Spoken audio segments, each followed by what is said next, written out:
आज का हमारा टॉपिक है हेल्पिंग वर्ब। इसे ऑक्सिलरी वर्ब भी कहा जाता है। हिंदी में इसे सहायक क्रिया कहते हैं।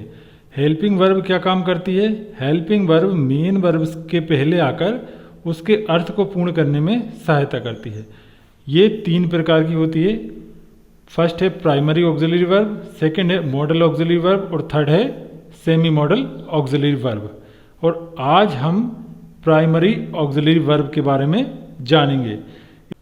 इसे प्राइमरी ऑक्सिलरी वर्ब इसलिए कहा जाता है क्योंकि इनसे बहुत सारे ग्रामेटिकल कंस्ट्रक्शन बनाने में सहायता मिलती है, जैसे टेंस, पैसिव वॉइस, क्वेश्चंस। इनके रूप भी सब्जेक्ट के नंबर और पर्सन के अनुसार बदलते रहते हैं। प्राइमरी ऑक्सिलरी वर्ब कौन कौन सी हैं? प्राइमरी ऑक्सिलरी वर्ब होती हैं हमारी verb to be, to have और टू डू। वर्ब बी के अंतर्गत क्या आता है? Is, am, are, was, were. और वर्ब हैव के अंतर्गत क्या क्या आता है? हैव, हैज और हैड। और वर्ब डू के अंतर्गत क्या आता है? डू, डज और डिड। तो एक एक करके हम इनके बारे में जानते हैं। तो पहले हम बात करते हैं वर्ब टू बी की। टू बी के अंतर्गत इज, एम, आर, वाज, वर का प्रयोग हम प्राइमरी ऑक्सिलरी वर्ब के रूप में करते हैं। इनका प्रयोग हम यदि टेंस की बात करें तो इज, एम, आर का प्रयोग हम कहाँ करते हैं? प्रेजेंट कंटिन्यूस टेंस में। और वाज, वर का प्रयोग कहाँ करते हैं? पास्ट कंटिन्यूस टेंस में। अब हम सब्जेक्ट के अनुसार देख लेते हैं कि किस सब्जेक्ट के साथ किस हेल्पिंग वर्ब का प्रयोग किया जाएगा। पहले हम बात करते हैं इज, एम, आर की। इनका प्रयोग हम कहाँ करते हैं? प्रेजेंट कंटिन्यूस टेंस में हेल्पिंग वर्ब के रूप में। तो यदि सब्जेक्ट यदि हमारा आई है तो हम आई के साथ एम का यूज़ करेंगे हेल्पिंग वर्ब के रूप में। और यदि हमारा सब्जेक्ट यू, वी, दे और कोई प्लूरल नंबर है तो हम आर का प्रयोग करेंगे। और यदि हमारा सब्जेक्ट ही, सी, इट या कोई नाम या फिर थर्ड पर्सन सिंगुलर नंबर है तब हम काय का यूज़ करेंगे? इज का। कौन से टेंस में? प्रेजेंट कंटिन्यूस टेंस में। अब हम बात करते हैं वाज वर की। वाज वर का प्रयोग हम कहाँ करते हैं? पास्ट कंटिन्यूस टेंस में। तो यदि हमारा सब्जेक्ट आई है तो आई के साथ हम काय का यूज़ करेंगे? वाज का। और यदि हमारा सब्जेक्ट यू, वी, दे और कोई प्लूरल नंबर है तो हम वर का यूज़ करेंगे।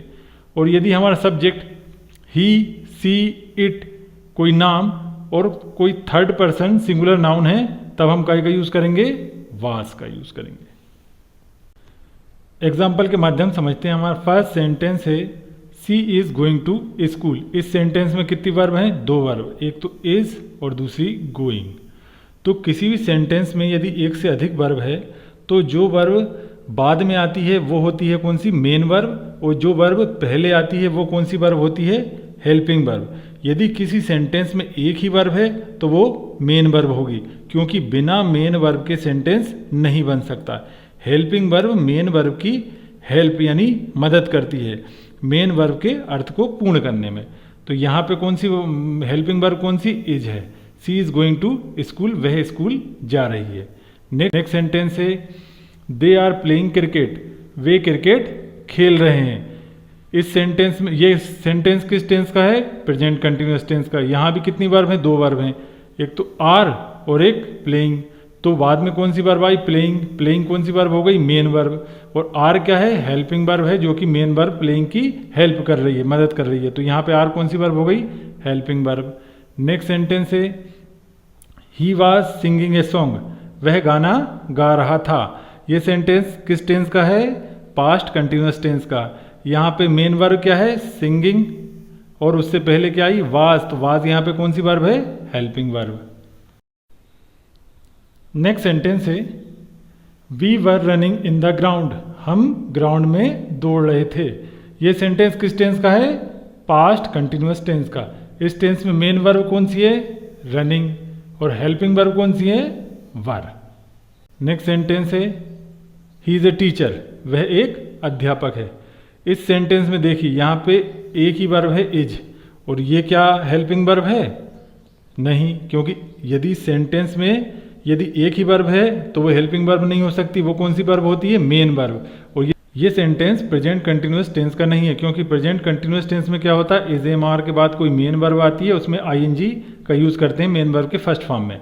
तो यहाँ पे तो कोई मेन वर्ब नहीं आई, तो इज ही यहाँ पे क्या हो जाएगी, हमारी मेन वर्ब हो जाएगी। तो इस सेंटेंस का अर्थ क्या है, ही इज़ ए टीचर, वह एक अध्यापक है। और यदि हम देखें कि ये सेंटेंस किस टेंस का है, तो यहाँ पे ही क्या हो गया, सब्जेक्ट हो गया। और इज क्या है, इज है वर्ब बी की फर्स्ट फॉर्म है, V1 है। तो सब्जेक्ट प्लस V1 कौन सा टेंस होता है, प्रेजेंट इंडेफिनिट टेंस। तो ये सेंटेंस किस टेंस का है, प्रेजेंट इंडेफिनिट टेंस का। अब हम बात करते हैं वर्ब हैव की। तो वर्ब हैव के कौन कौन से फॉर्म होते हैं, हैव, हैज और हैड। इनका प्रयोग हम प्राइमरी ऑक्सिलरी वर्ब के रूप में करते हैं। तो हैव और हैज का प्रयोग हम कहाँ करते हैं, प्रेजेंट परफेक्ट टेंस में, और हैड का प्रयोग कहाँ करते हैं हम, पास्ट परफेक्ट टेंस में। तो अब हम देख लेते हैं किस सब्जेक्ट के अनुसार हमें किस वर्ब का यूज करना है। तो हम पहले बात करते हैं हैज़ और हैव की, और हैज़ और हैव का प्रयोग कहाँ करते हैं हम, प्रेजेंट परफेक्ट टेंस में। तो यदि हमारा सब्जेक्ट आई है तो आई के साथ हम हैव का प्रयोग करते हैं। यदि हमारा सब्जेक्ट यू, वी, दे और कोई प्लूरल नाउन है तब हम हैव का ही प्रयोग करते हैं। और यदि हमारा सब्जेक्ट ही, सी, इट कोई नाम यानी थर्ड पर्सन सिंगुलर नाउन है तो हम काय का यूज़ करेंगे, हैज़ का यूज़ करेंगे। अब हम बात करते हैं हैड की। तो हैड का प्रयोग कहाँ करते हैं हम, पास्ट परफेक्ट टेंस में। और पास्ट परफेक्ट टेंस में क्या, कोई भी सब्जेक्ट हो, यदि I, you, we, they plural, he, she, it या फिर कोई थर्ड पर्सन सिंगुलर, सभी के साथ हमें हैड का ही प्रयोग करना है। और एक बात और कि जब भी हम हैव, हैज़ और हैड का प्रयोग करते हैं एज ए हेल्पिंग वर्ब और उनके बाद कोई मेन वर्ब आती है तो उसका थर्ड फॉर्म प्रयोग किया जाता है। एग्जाम्पल के माध्यम समझते हैं। फर्स्ट सेंटेंस है we have won the match, हम मैच जीत चुके हैं। ये कौन से टेंस का वाक्य है, प्रेजेंट परफेक्ट टेंस का। यहाँ पे वर्ब क्या है, हमारी मेन वर्ब क्या है, वॉन, बिन का थर्ड फॉर्म। और हेल्पिंग वर्ब क्या है, हैव। हैव का प्रयोग हमने क्यों किया, क्योंकि यहाँ पे क्या है, सब्जेक्ट वी है, वी के साथ हम काय का, हैव का प्रयोग करते हैं। नेक्स्ट सेंटेंस है he has eaten his food, वह अपना खाना खा चुका है। तो ये यहाँ पे किस टेंस का वाक्य है, प्रेजेंट परफेक्ट टेंस का। यहाँ पे मेन वर्ब क्या है हमारी, ईटन, ईट का थर्ड फॉर्म। हेल्पिंग वर्ब क्या है, हैज़। हैज़ का प्रयोग हमने यहाँ पे क्यों किया, क्योंकि यहाँ पे सब्जेक्ट है ही के साथ हम हैज़ का प्रयोग करते हैं। नेक्स्ट सेंटेंस है he had phloem a kite, वह पतंग उड़ा चुका था। इस सेंटेंस में मेन वर्ब क्या है हमारी, फ्लोन, फ्लाई का थर्ड फॉर्म है। और हेल्पिंग वर्ब क्या है, हैड है। अब यहाँ पे सब्जेक्ट क्या है, ही। लेकिन हम पास्ट परफेक्ट टेंस की बात करते हैं तो सब्जेक्ट कोई भी हो, हमें सिर्फ हैड का ही प्रयोग करना है। नेक्स्ट सेंटेंस है आई हैव ए पेन, मेरे पास एक पेन है। तो ये सेंटेंस किस टेंस का है, यहाँ देखिए हैव अकेला है, इसके बाद कोई मेन वर्ब नहीं आई तो ये खुद मेन वर्ब का काम करेगा। तो ये सेंटेंस हमारा प्रेजेंट परफेक्ट टेंस का नहीं है।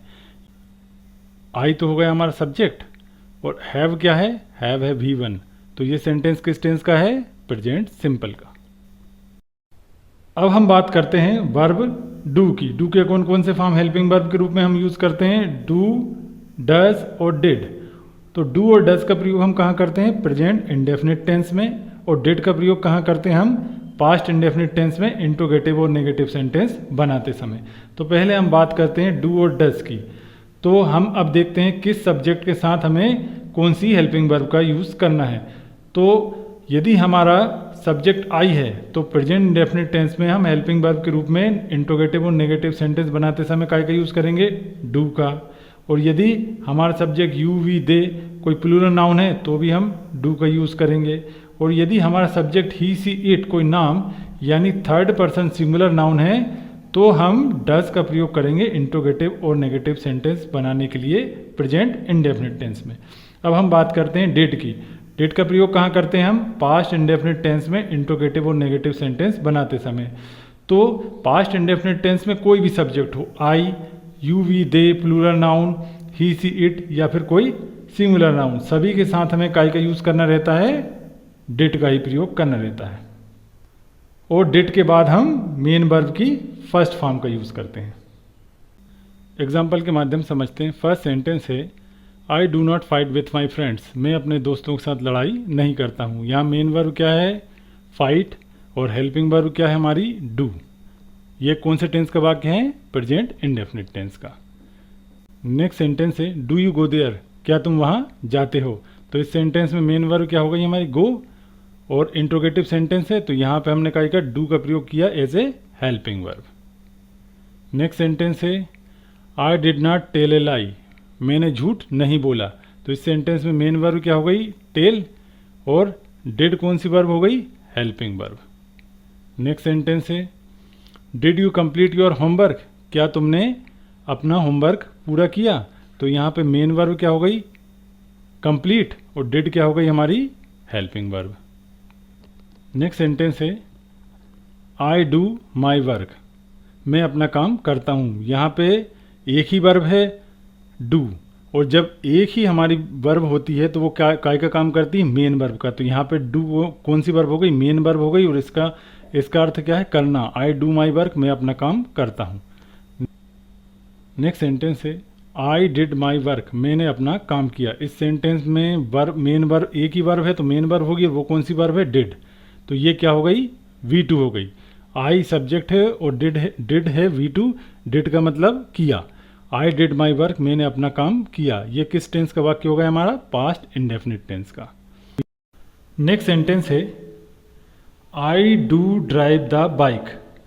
ये सेंटेंस ना तो नेगेटिव है ना ही इंट्रोगेटिव, फिर भी हमने डू का प्रयोग किया है, क्योंकि जब हमें किसी सेंटेंस में कोई बात जोर देकर कहनी होती है तो हम यदि प्रेजेंट इंडेफिनिट टेंस का वाक्य है तो डू या डज का प्रयोग करते हैं सब्जेक्ट के अनुसार, और यदि सेंटेंस पास्ट इंडेफिनिट टेंस का है तो हम जोर देकर अपनी बात कहने के लिए डिड का प्रयोग करते हैं। इस सेंटेंस में I do drive the bike का अर्थ होता है मैं बाइक चलाता तो हूँ। यदि हम कहें आई ड्राइव द बाइक तो इसका अर्थ होगा कि मैं बाइक चलाता हूँ, और यदि हम जोर देकर अपनी बात कहना चाहते हैं तो हम क्या कहेंगे? I do drive the bike, मतलब मैं बाइक चलाता तो हूँ। नेक्स्ट सेंटेंस है सी डिड कुक द फूड, उसने खाना बनाया तो था। यहाँ हम जोर डालने के लिए डिड का प्रयोग कर रहे हैं। यदि हम कहें कि सी कुक्ड द फूड यानी उसने खाना बनाया, और यदि हमें इस सेंटेंस में जोर देकर अपनी बात कहनी है तो हम कहेंगे सी डिड कुक द फूड यानी उसने खाना बनाया तो था। तो इस प्रकार हम जोर देकर अपनी बात कहने के लिए डू, डज और डिड का प्रयोग भी करते हैं। तो आज के लिए इतना ही। Thanks for watching.